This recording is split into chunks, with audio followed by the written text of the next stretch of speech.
deserves the most blame for the Packers' loss? Matt LaFleur, Aaron Rodgers, or the defense? Let's start with Martenzie. Well, I think there's equal blame to go to all three groups of people, but I think it kind of starts at the top, and that's Matt LaFleur. With 2 minutes left in the game, you can't give the ball back to Tom Brady of all people. I think even Bill Belichick, Sutherland, wherever he is right now, would tell you, no, you don't give that man too much time to either ice the game or win the game for you. So I think it just rests squarely on him. He apparently didn't trust his offense to get the 8 points that they needed on that drive. So he, not literally, but he punted on it and kicked the field goal and got the 3 points. They didn't get the ball back, and, now they're headed home. The blame for me is Matt LaFleur. Look, his reasoning made sense. The previous 3 plays, they didn't get any yards, so he took the safe 3. But I got to quote Bruce Arians after the game. He said this: "We didn't come here not to take chances to win the game. Scared money don't make no money, baby. That's just the rules of the game. You put the ball in the hands of your best player and you live with the result."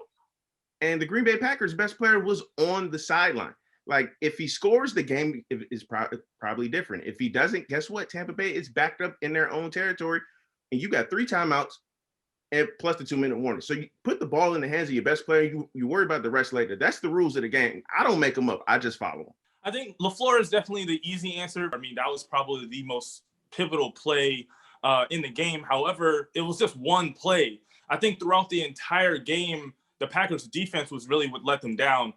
Mainly, at the end of the half, it looked like Greg Williams had tagged in and subbed in for that final play call, letting Scotty Miller open on one-on-one coverage blitzing at the end of the half when they're going to trying to go for a touchdown.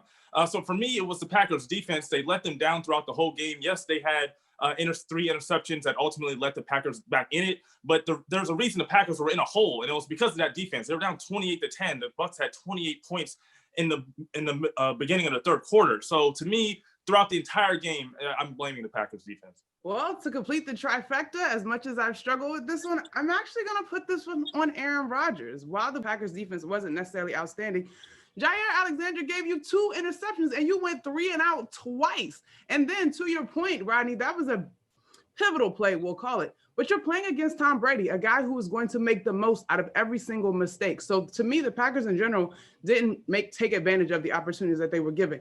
Why I came down to Rodgers on this one, and this may be a bit controversial, but you're having an MVP year. This is the second time you've been in this position. You got to wave your coach off. I'm sorry that you don't get an opportunity to do this. And if LaFleur's logic was we have been struggling offensively, so now Brady's not going to struggle and give you the ball back, and the struggles are going to stop magically, and it becomes a game-winning drive?